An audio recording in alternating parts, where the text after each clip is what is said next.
Goldilocks and the Three Bears. Once upon a time, a family of bears lived together in a house of their own in a wood. First, there was Baby Bear, who was the smallest, and next, Mama Bear, who was medium-sized, and last came Papa Bear, who was the biggest.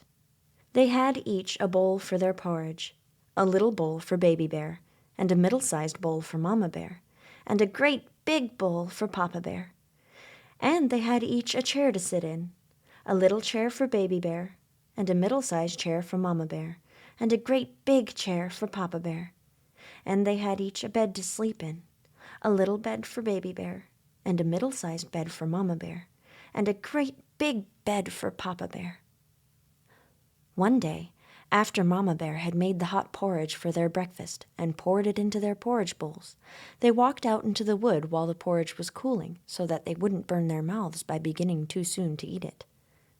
And while they were walking, Goldilocks came to the house, but there was no one to be seen. First, she looked in at the window, and then she peeped in at the keyhole, and seeing nobody in the house, she opened the door. The door was not locked because the bears were good bears who did nobody any harm and never suspected that anybody would bother them. So Goldilocks opened the door and went in, and was very well pleased when she saw the porridge on the table. Goldilocks should have waited until the bears came home, and then perhaps they would have invited her to breakfast, for they were good bears, perhaps a little rough, as the way of bears is, but still very good-natured and hospitable. But Goldilocks was an impatient little girl, and not as polite as she should have been, so she set about helping herself. First she tasted the porridge of Papa Bear, and that was too hot for her. And then she tasted the porridge of Mama Bear, and that was too cold for her. And finally she went to Baby Bear's porridge and tasted that, and that was just right. And Goldilocks liked it so well that she ate it all up and left the bowl empty. Then Goldilocks sat down in Papa Bear's chair, and that was too hard for her. And then she sat down in Mama Bear's chair, and that was too soft for her. And then she sat down in Baby Bear's chair, and that was just right. So there she sat till the bottom of the chair came out, and down came she, plump on the ground. Then Goldilocks went up the stairs into the bedroom in which the three bears slept. And first she lay down on Papa Bear's bed, but there were too many covers. And next she lay down upon Mama Bear's bed, but there weren't enough covers. And then she laid down upon Baby Bear's bed, and that was just right. So she covered herself up comfortably and lay there till she fell fast asleep.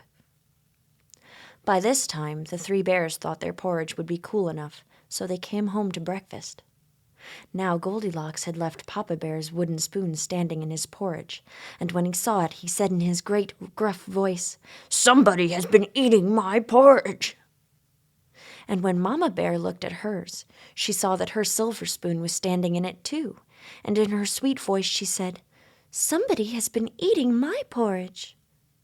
Then Baby Bear looked at his, and there was the little spoon in the porridge bowl, but the porridge was all gone. And in his little, small, wee voice, Baby Bear said, "Somebody has been eating my porridge and has eaten it all up."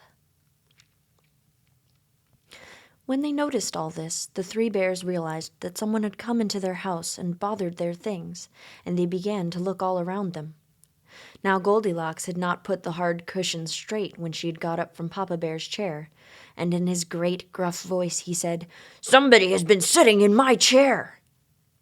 And Goldilocks had squatted down Mama Bear's soft cushion, and in her sweet voice she said, "Somebody has been sitting in my chair."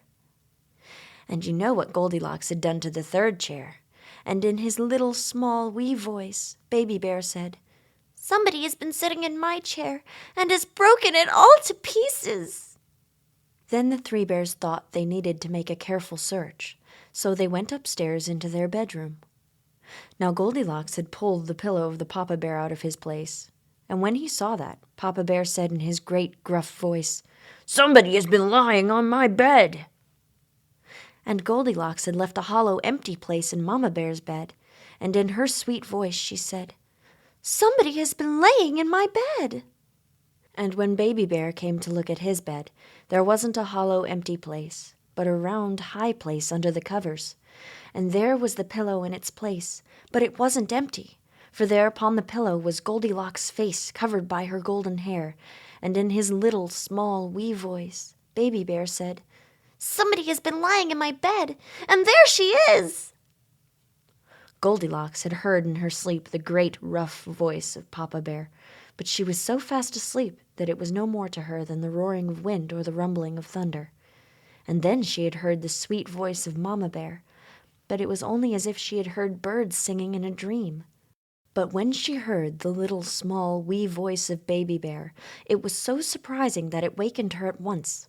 Up she popped, and when she saw the three bears on one side of the bed, she tumbled herself out the other side and ran to the window.